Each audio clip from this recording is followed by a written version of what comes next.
Muy buenos días mis queridos estudiantes de grado décimo, les habla su profesor Daniel Santos. El día de hoy en el módulo de filosofía quiero que hagamos un breve repaso frente a lo que ya hemos visto en el aula de clase.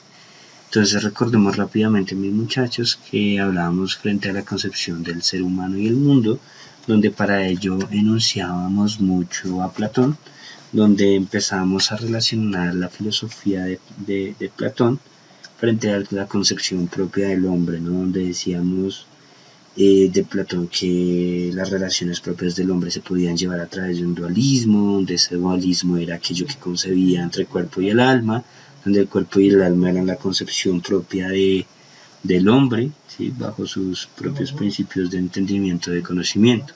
Y para ello iniciamos con lo siguiente, ¿no? Decíamos que para Platón el cuerpo humano es el carruaje, el yo, el hombre que lo conduce, el pensamiento son las riendas y los sentimientos los caballos, ¿no? Ante ello estamos haciendo alegoría al mito del carro alado, ¿no?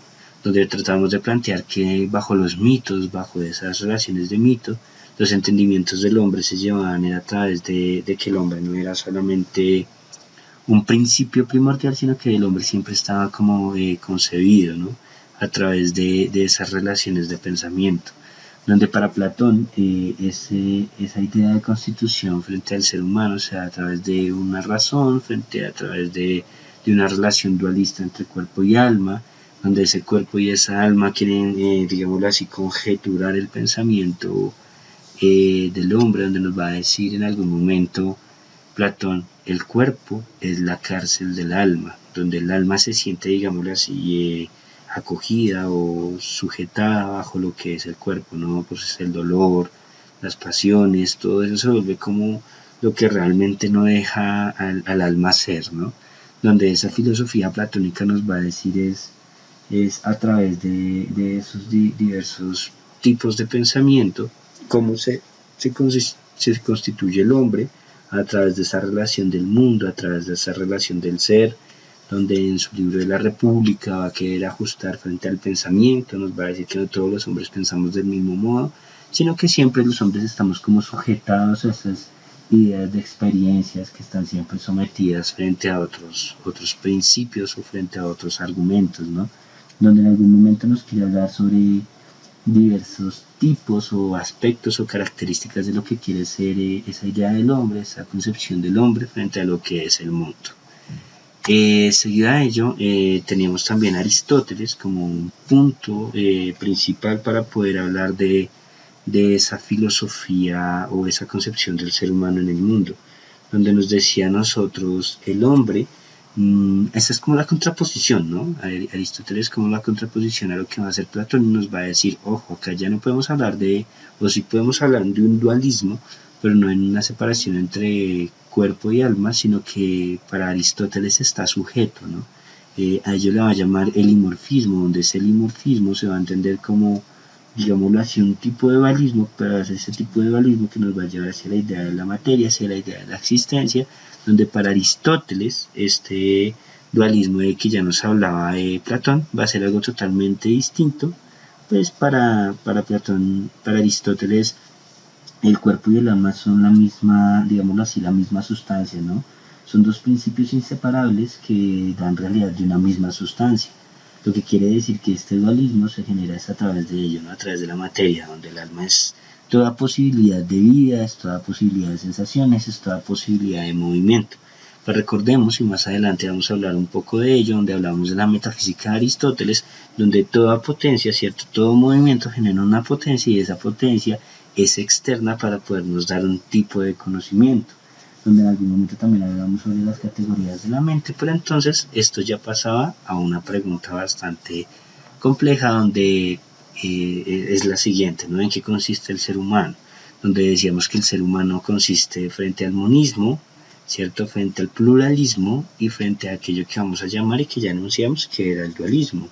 Entonces recordemos rápidamente, esto que nosotros llamamos monismo, esta filosofía monista es toda aquella filosofía que se va a querer trabajar a través de un arjé, ¿no? Y ese arjé es como ese principio de todas las cosas, donde queremos dar connotación al mundo, donde queremos dar connotación a la vida, donde queremos dar connotación digámoslo, a lo que es cada uno de los pensamientos del ser humano, ¿no?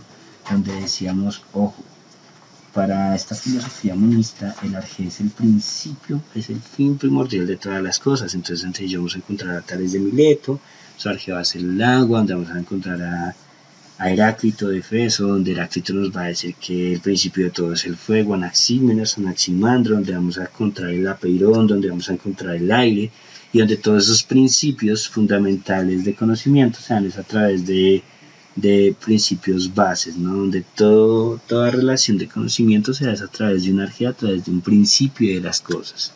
Seguido a ello pasamos a hablar de la filosofía pluralista, ¿no? Recordemos entonces, mis muchachos, que esta filosofía pluralista es la contraposición a esta filosofía monista, donde nos va a decir el pluralismo: yo no puedo aceptar que esto que llamamos arjé frente al monismo se va a determinar en una filosofía propia, ¿no? En una filosofía fundamental.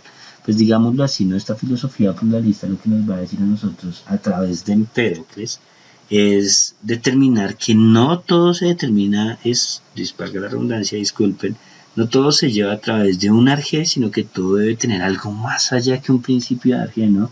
Donde ya tenemos que dar una connotación del hombre para poder empezar a pensar en esa connotación del ser humano. Ya tenemos no que hablar de una sola fuente de conocimiento, de una sola fuente de sustento, sino que ya tenemos que hablar de varias tipologías o de varias formas de conocimiento, donde esas varias formas de conocimiento nos van a dar relación al hombre. O sea, que no existe un arjé, sino que existen todas muchas cosas donde nos va a dar principio de relación a lo que es el ser humano y su consistencia frente al pensamiento. Y ya por otro lado, entonces tenemos esto que llamábamos dualismo, donde decíamos que este dualismo es aquello que va a constituir lo que es el ser humano, cómo se determina, cómo se ve, cómo se piensa. Y entramos entonces también a hablar de ese dualismo desde Platón.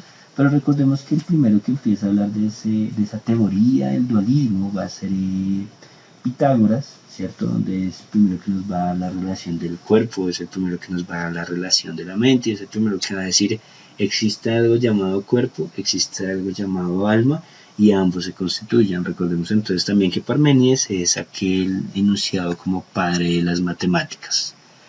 Bueno, chicos, seguido a ello, hablamos de un tema que yo creo que a todos nos conmocionó, a todos como que les agradó bastante, y fue hablar de ese teocentrismo y ese antropocentrismo.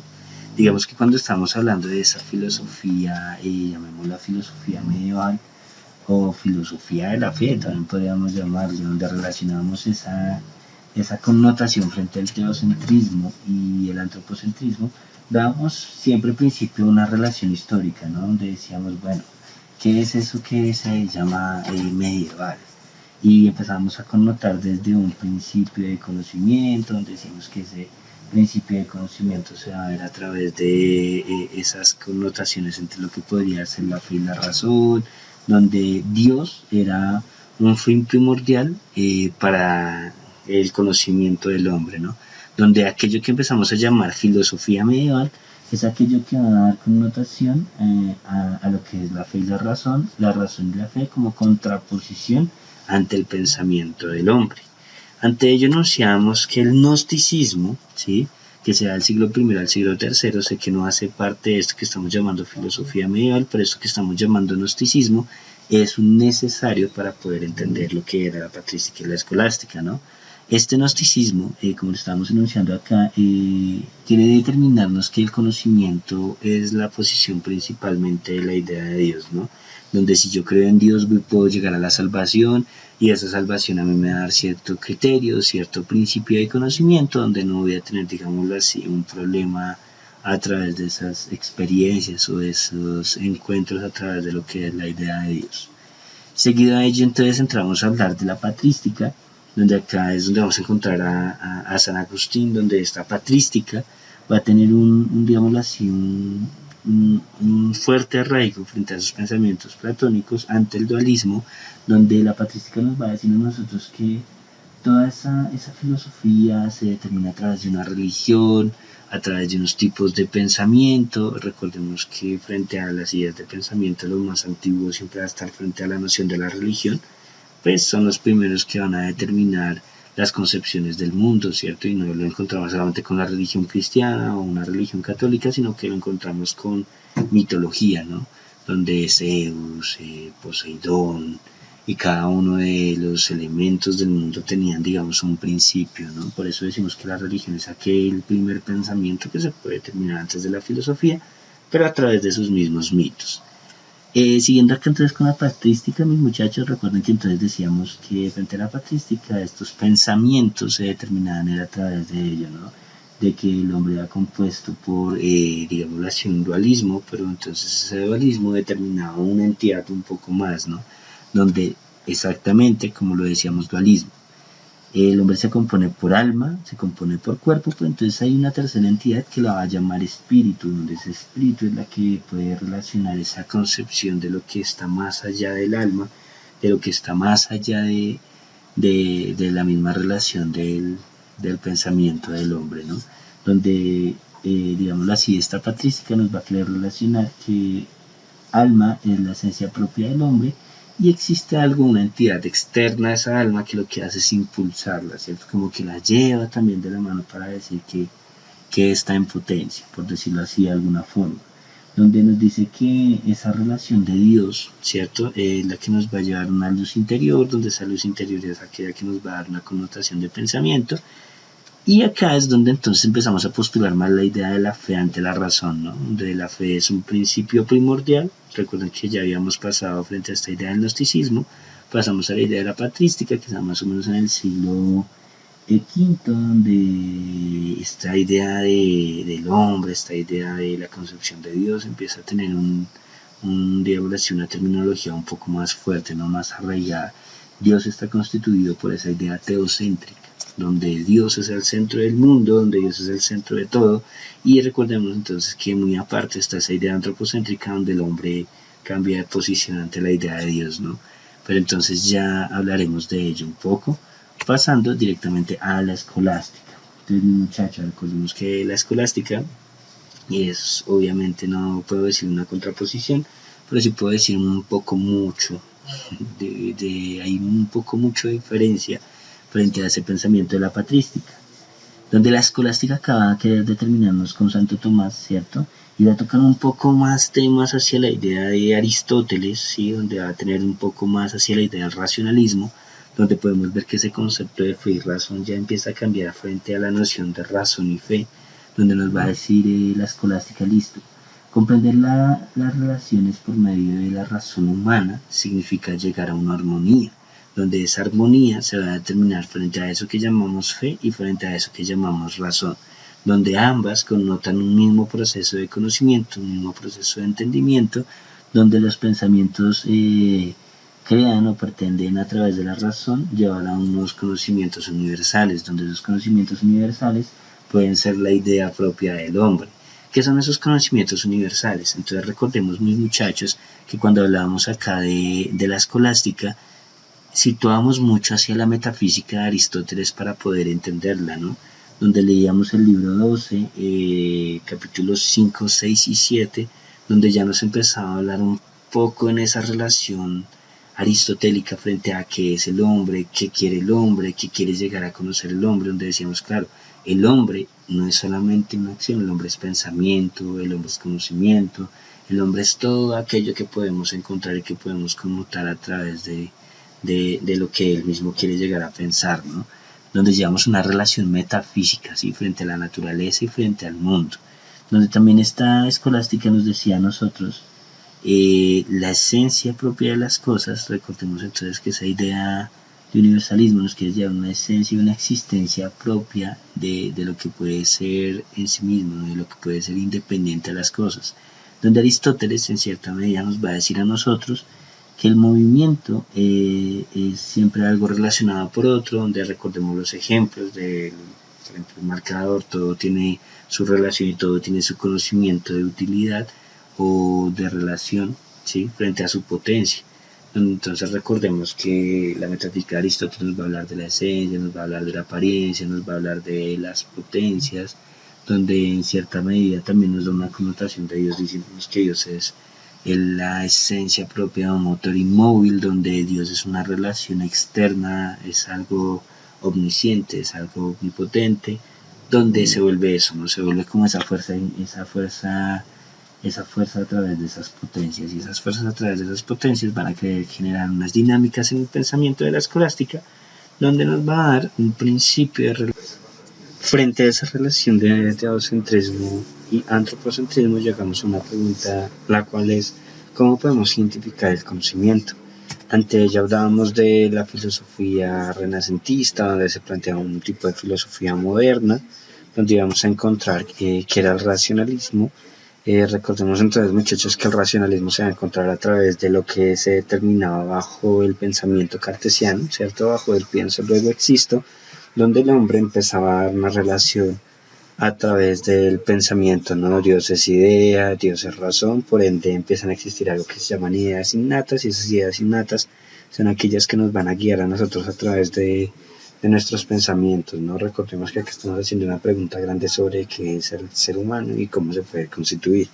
Ante ello encontramos también el empirismo, que es la contraposición que se da ante el racionalismo, y el empirismo nos va a decir, al contrario de lo que nos decía el racionalismo, no pueden ser los sentidos aquellos que nos engañan, sino es la misma razón la que es esclava de las pasiones. Con esto encontramos a David Hume, donde Hume nos decía que todo se debía determinar a través de un método inductivo, donde ese método inductivo se definía por la observación, se definía por el análisis, y a través de esa observación y ese análisis se podía dar relación de los pensamientos propios del ser humano, ¿no? Donde podíamos decir, a través de ese método inductivo, a través de esa observación, ese análisis, esa contrastación, podíamos dar una relación sobre qué era el pensamiento para el empirismo. Digamos que acá se crea un tipo de crítica, o se genera un tipo de crítica frente a lo que es cada uno de estos pensamientos o teorías del conocimiento. Seguida de ello hablábamos del idealismo, donde decíamos que este idealismo lo encontramos con Immanuel Kant, donde parece ser que Immanuel Kant coge cosas de ambas, ¿no? Sobre todo el empirismo y sobre la a priori de David Hume, donde ese a priori significa antes de cualquier circunstancia, antes de cualquier cosa, sea una relación de eso que llamamos pensamiento. Y ahí es donde vamos a encontrar también que para este idealismo, la idea del racionalismo siempre tiene que ser como llegar a una crítica, ¿sí? Para poder llegar realmente a la verdad. Digámoslo, no así como una duda, no así como una observación, sino como ambas, ¿no? Tenemos que tener la razón, tenemos que tener el objetivo para de algún modo poder dar una relación a ese conocimiento. Ante ello también planteamos a Hegel, ¿no? Donde decíamos que Hegel es uno de los idealistas que se determinan en esta teoría del conocimiento, donde planteamos la tesis, la antítesis y la síntesis, donde cada una de esas nos llevaba, digamos, a un principio de conocimiento 100% diferente al que ya entendíamos. De ello recordemos también que en clase hablábamos de la posibilidad del conocimiento, donde la posibilidad del conocimiento se determina a través de los orígenes del conocimiento, como ya los habíamos enunciado, racionalismo, empirismo e idealismo, y de esa forma es como se empieza a constituir eso que llamamos pensamiento, eso que llamamos connotación de pensamiento. Seguido a ello, entonces también hablábamos de la posibilidad del conocimiento, donde íbamos a comprender lo que es el dogmatismo, el escepticismo, el relativismo, el pragmatismo y el criticismo, que fue el que trabajamos el módulo pasado en la clase de filosofía. Entonces recordemos que estas posibilidades de conocimiento frente a estas estructuras de pensamiento tienen mucha relación con esta noción, con este origen del conocimiento, donde el dogmatismo pareciese que se arraigara mucho con esa idea racionalista, el escepticismo mucho con esa idea empirista y el criticismo mucho con esta idea de racionalismo. Entonces recordemos que el relativismo se va a dividir mucho para poder tener una definición de lo que puede llegar a ser el ser humano, lo que puede llegar a ser el hombre, y el pragmatismo de igual forma quiere criticar todo sentido, todo aspecto de la verdad para poder llegar así a un tipo de conocimiento.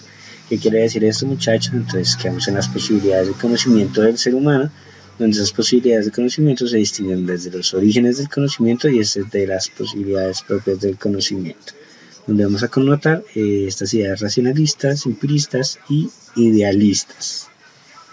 Bueno, muchachos, no siendo más, no queda sino agradecerles. Muchísimas gracias por la atención prestada. Recuerden que les habló su profe Daniel Santos de su institución, Gimnasio Real Americano. Se les quiere, se les estima.